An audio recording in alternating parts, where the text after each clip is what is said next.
너희는 행복하리니 하느님의 성령이 너희 위에 머물러 계시리라. 할렐루야, 할렐루야, 할렐루야. 주님께서 여러분과 함께 마테오가 전한 거룩한 복음입니다. 그때에 예수님께서 사도들에게 말씀하셨다. 제자는 스승보다 높지 않고 종은 주인보다 높지 않다. 제자가 스승처럼 되고 종이 주인처럼 되는 것으로 충분하다. 사람들이 집주인을 베엘제불이라고 불렀다면 그 집 식구들에게야 얼마나 더 심하게 하겠느냐. 그러니 너희는 그들을 두려워하지 마라. 숨겨진 것은 드러나기 마련이고 감추어진 것은 알려지기 마련이다. 내가 너희에게 어두운 데에서 말하는 것을 너희는 밝은 데에서 말하여라. 너희가 귓속말로 들은 것을 지붕 위에서 선포하여라. 육신은 죽여도 영혼은 죽이지 못하는 자들을 두려워하지 마라. 오히려 영혼도 육신도 지옥에서 멸망시킬 수 있는 분을 두려워하여라. 참새 2마리가 한 잎에 팔리지 않느냐. 그러나 그 가운데 한 마리도 너희 아버지의 허락 없이는 땅에 떨어지지 않는다. 그분께서는 너희의 머리카락까지 다 세워두셨다. 그러니 두려워하지 마라. 너희는 수많은 참새보다 더 귀하다. 그러므로 누구든지 사람들 앞에서 나를 안다고 증언하면 나도 하늘에 계신 내 아버지 앞에서 그를 안다고 증언할 것이다. 그러나 누구든지 사람들 앞에서 나를 모른다고 하면 나도 하늘에 계신 내 아버지 앞에서 그를 모른다고 할 것이다. 주님의 말씀입니다. 평화를 빕니다. 아까 우리 로사 영모님이 참된 기쁨 얘기하셨죠? 참된 기쁨이 어디에 나오는 얘기인가요? 여러 군데 나올 수도 있는데 제가 기억하는 것은 장고송이 8장에 나왔습니다. 레오 형제하고 그 사부님하고 같이 걸어가는 길에서 이제 일어난 상황이죠. 사부님은 레오 형제를 되게 좋아했다 그럽니다. 그래서 레오 형제 별명이 단순히 심플리체라고 불렀다 그럽니다. 그리고 사부님이 이제 베르나 산에서 이렇게 기도하고 있을 때 사부님 부르면 얼른 가려고 가까운 곳에 레오 형제가 이렇게 쭈그리고 앉아 있다가 레오야 부르니까 탁 일어나다가 돌에 이렇게 부딪혀서 돌이 쑥 들어갔다라는 그런 돌도 있을 정도로 그만큼 다른 누구를 옆에 두기보다도 레오 형제를 가까이 뒀습니다. 참 단순한 형제, 착한 형제, 그리고 정말 출중하기보다도 가장 작은 형제. 둘이 이제 추운 겨울날 이제 가는 거죠. 거리로는 한 1시간쯤 가는 거리, 한 4km쯤 됐겠죠. 그 가는데 이제 추우니까 이런저런 말을 주고 갔을 거 아닙니까? 사부님 참된 기쁨이 무엇입니까? 그러니까 그 사부님이 저기 무슬림들 사라센인들을 다 우리 그리스도교인으로 개종시켜도 그것은 참된 기쁨은 아니지. 그럼 사부님 뭐가 참된 기쁨입니까? 파리 대학의 모든 교수들이 우리 수도회의 회원이 되어도 그것은 참된 기쁨이 아니지. 그럼 뭐가 참된 기쁨입니까? 우리가 지금 가는 저 수도원에 저기 1시간이면 걸어갈 수 있는 저 불빛 수도원에 우리가 문을 두드리니까 문지기 형제가 나와가지고 너희들 누구냐고 왜 왔냐고 우리가 나는 프란치스코 여기는 레오 형제다 그러니까 네가 프란치스코면 나는 교황이겠네 이러면서 몽둥이로 그것도 몽둥이에 못이 박힌 몽둥이로 우리를 정말 두들겨 패도 우리가 그래 나는 이런 대접을 받아 마땅하다라고 여길 수 있으면 그게 참된 기쁨이지. 결국 그건 걸어서 서로 주고받은 거고 그냥 문 두드리니까 반갑게 형제들이 맞이해 줬다 그러죠.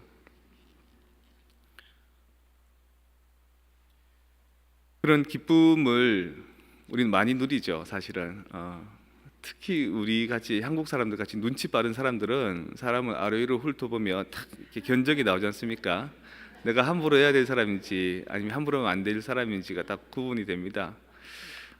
약간 그런 어떤 우리만의 어떤 특이사항이 있는 것 같습니다. 장점이기도 하고 단점이기도 한 그런 것들이 우리로 하여금 외롭게 합니다. 혼자 있으면 외로울 것 같은데 혼자 있으면 하나도 안 외롭습니다. 같이 있어야 외롭습니다. 같이 있는데 누군가가 나를 무시하면 그렇게 외로울 수가 없습니다. 시집장가 가면 안 외로울 줄 알았는데 시집장가 가면 서로가 서로를 받아하기 때문에 그렇게 외롭고 서럽습니다. 그래서 제일 힘든 보석이 무엇이냐? 함께 사는 보석입니다. 함께 공동체를 이룬다는 것만큼 큰 보석은 없고요. 또 그것만큼 우리를 정화시켜 주는 것은 없습니다. 그래서 회개는 자기가 하는 게 아닙니다. 회개는 당하는 겁니다. 회개는 당하는 것이기 때문에 우리가 이 회개의 형제회로 부르심을 받은 겁니다. 저는 오늘 이 세 분 영모님의 말씀을 들으면서 어찌 그리 마음이 찌릿찌릿한지요. 어찌 내 생각하고 전혀 다른 삶을 살았지만 어찌 이렇게 상통하는 부분이 있는지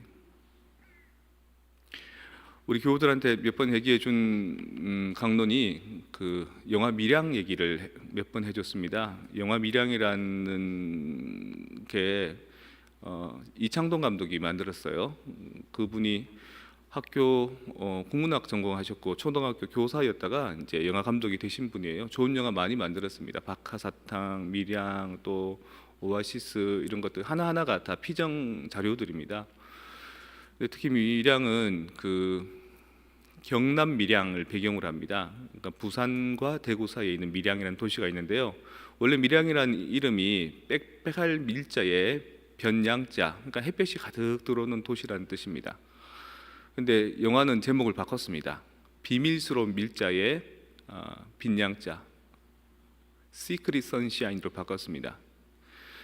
서울에서 어떤 젊은 엄마가 아이 태우고 차를 몰고 밀양으로 옵니다. 근데 오다가 차가 시운전해서 이렇게 퍼집니다.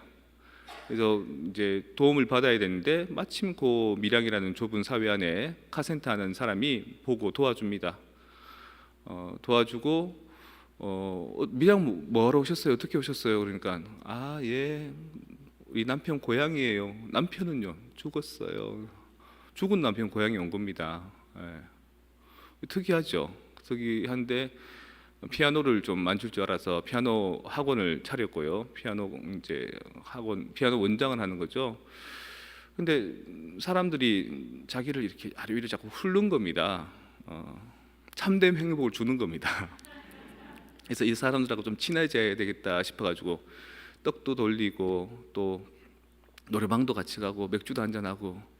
근데 그냥 그렇게만 하면 되는데 괜히 이제 좀 시되고 싶어서 없는 사람이 있는 척한 거죠.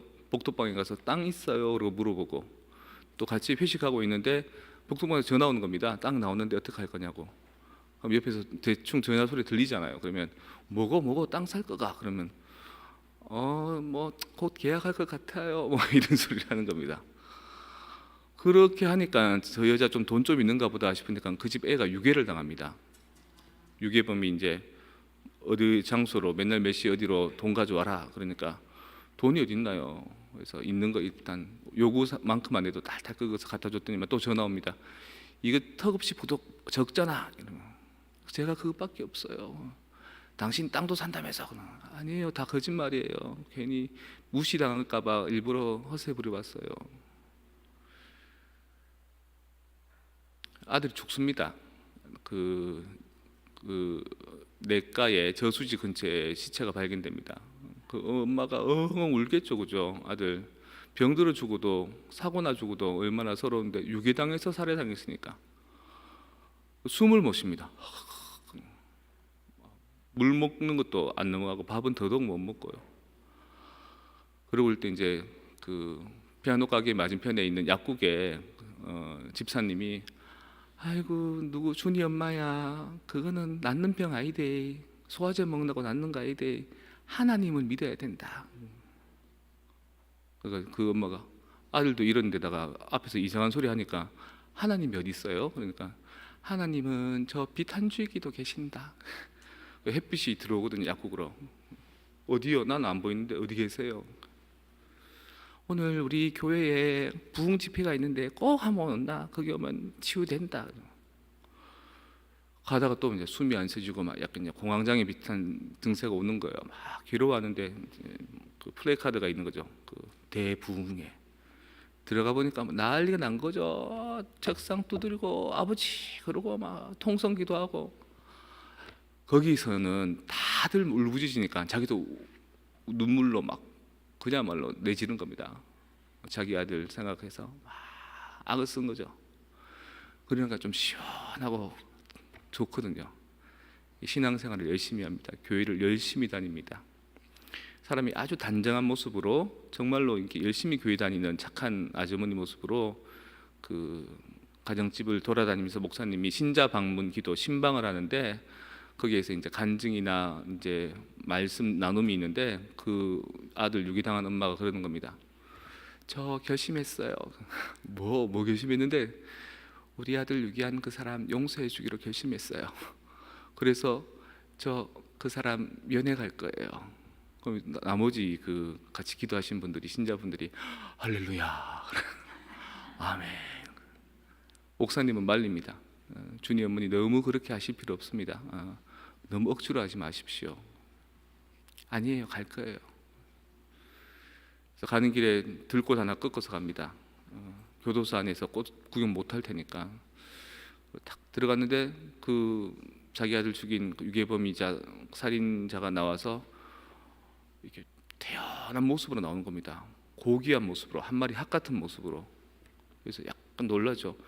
얼굴이 생각보다 괜찮으시네요. 그러니까, 예, 주니 어머니 찾아와 주셔서 감사합니다. 이게 제가 길에서 꺾어온 꽃이에요. 그리고 당신한테 하나님의 자비와 사랑을 드리고 싶어요. 하나님께서 용서해 주시. 이러니까 그 말 채 끝나기 전에 예, 주니 어머니, 주니 어머니한테 하나님 얘기를 들어서 너무 기쁩니다. 저도 이곳에서 주님을 알게 됐습니다. 주님께서 벌레만도 못한 저를 용서해 주셨습니다. 그 얘기 듣고 그 여자가 졸도합니다. 내가 용서도 안 해주는데 하나님이 용서해 주니까 부조리한 겁니다. 하나님이. 착한 여자가 가게 가서 물건을 막 훔칩니다. 걸리기도 하고 물건 훔치고 그냥 나오면 삐삐삐 소리 나잖아요. 무슨 물건 훔쳤냐면 CD 김추자 노래 거짓말이야. 목사님 설교하는데 막 야외에서 설교하고 사람들 아멘 하고 할렐루야 하는데 CD 틉니다. 목사님 말씀과 마이크 소리와 음악 소리 같이 나가는 거죠. 거짓말이야, 거짓말이야, 거짓말이야. 목사님 더 크게 고함 지르고 사람들은 막 이게 무슨 마귀짓이고 하면서 막. 그리고 이제 약사 그 집사님의 남편, 그 남편한테 접근합니다. 그분도 집사거든요. 부부 집사. 집사님, 제가 오늘 집사님한테 상담 드리고 싶은 게 있어요. 벌판으로 데려가서 관계를 가집니다. 근데 여자가 특이한 행동을 합니다. 그냥 이렇게 남녀가 바람 피우는 게 아니라 들어 누워서 하늘을 쳐다보면서 자꾸 말합니다. 헛소리를 합니다. 보여? 보이냐고, 잘 보여? 이러면서 남자가 이 여자가 미쳤나 싶어서 도망치는 거죠. 사과 깎아 먹다가도 사과 잘 먹더니 조금 있다가 막 부르르 떱니다. 자기 사과 깎는 칼로 자기 손목을 몇 번씩 끄은 거예요. 그리고 또 하늘 보고 보여? 뭐 이런 소리 합니다. 누구한테 하는 반항일까요? 하느님한테 하는 반항인 겁니다. 난 당신이 정의로운 줄 알았는데, 당신이 올바른 사람인 줄 알았는데, 당신은 내가 보기에 올바르지 않아. 내가 채 용서해 주지 않은 저 죄인을, 악인을 왜 용서해 주는 거야? 라고 도전장을 내미는 겁니다.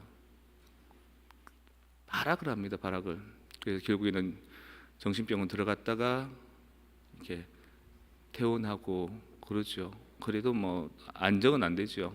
안 되는데 영화 마지막 장면이 그 여자가 이제 머리카락을 깎는데, 머리 깎는 데서 이제 땅에 머리가 툭 떨어지잖아요.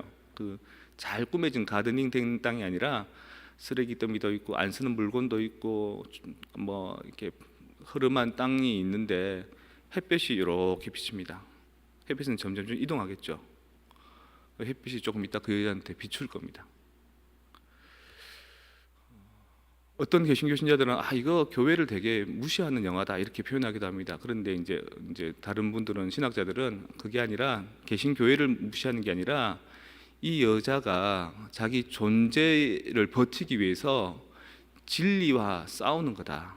신과 싸우는 거다. 하느님과 싸우는 거다. 마치 야곱이 이스라엘이라는 이름을 받았을 때 베델에서 천사와 씨름하는 것처럼 이스라 누가 하느님과 맞서랴. 이스라가 맞서다죠. 엘로힘 하느님과 맞서는 자다. 이스라엘은 끊임없이 하느님과 맞서죠. 대들고 반항하고 죄짓고 말 안 듣고. 영모님들 세 분 다 하셨던 말씀이 그겁니다.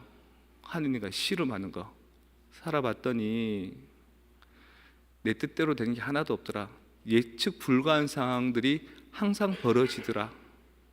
그리고 나도 영적 보조자로 일을 하고 있지만 사실은 나도 아는 게 없는데 나도 이 자리에 있을 때 너무나 긴장되고 몇 번씩 글을 고쳐 써야 되고 무슨 말을 해야 될지도 모르고. 여러분은 더 아시겠죠. 그래서 제가 연구원님들한테 느낀 거는 그 밀양에 나오는 여자 배우가 하느님과 씨름하는 것과 내가 하느님과 씨름하는 것이 참 비슷했던 것처럼 영모님들도 그런 씨름을 하시는구나. 영모님들도 이스라엘이구나. 그리고 그런 씨름은 우리만 하는 게 아니라 여러분들도 작게 하실 겁니다. 하느님 앞에 서면은 우리가 부조리해 보이고 부족해 보이고 작아 보이고 죄 많아 보이는 거. 빛 가까이 있으면 그림자가 진합니다. 해가 머리 중천에 떠 있으면 그때 그림자 제일 진합니다. 우리가 우리 자신의 못난 모습을 자괴감이나 우울감이 아니라 진짜 나 자신의 진면목을 봐서 내가 이랬구나 라고 개선할 수 있는 그게 우리가 빛이신 주님께 제일 가까이 와 있다는 증거입니다. 종신서원실을 갈 때 우리 동기들이나 선배들이 그런 얘기합니다. 난 종신서원할 자격이 없는 것 같아. 이번에 거절하고 미루구나. 한 번 더 유기사역을 갱신해야 되겠어. 이제 그런 고민들을 다 합니다. 소품 받을 때도 그렇고 시집장가 갈 때도 그렇고. 근데 누군들 다 완성되고 준비된 사람은 어디 있겠습니까? 되어가는 거지. 누가 처음부터 좋은 엄마 되고 좋은 아빠 되겠습니까? 누가 처음부터 좋은 남편, 좋은 아내 되겠습니까? 되어가는 거죠. 아픔 없이 어떻게 좋은 사람 될 수 있겠습니까? 그래서 하느님께서는 우리에게 아픔이라는 과정을 통해서 우리가 그분께 순명하게끔 해주시고 그분께 대한 사랑 때문에 다른 모든 것들은 다 놓을 수 있는 가난을 주시고 또 다른 사람들을 대할 때 우리 자신의 모습을 우리 그림자를 알기 때문에 그들에게 겸허하게 겸손하게 부침성 있게 다가갈 수 있는 것 아니겠습니까? 오늘 종신서약을 앞두신 분들, 입회를 앞두신 분들, 나는 자격이 없습니다. 오늘 이사야 예언자가 얘기하죠. 그러니까 천사가 벌겋게 떠오르는 숯을 입에 대죠. 자, 너는 이제 깨끗해졌다. 그래요. 우리가 죽을 때까지 살아도 온전할 수는 없습니다. 다 준비될 수는 없습니다. 걸어가면서 되어가는 거죠.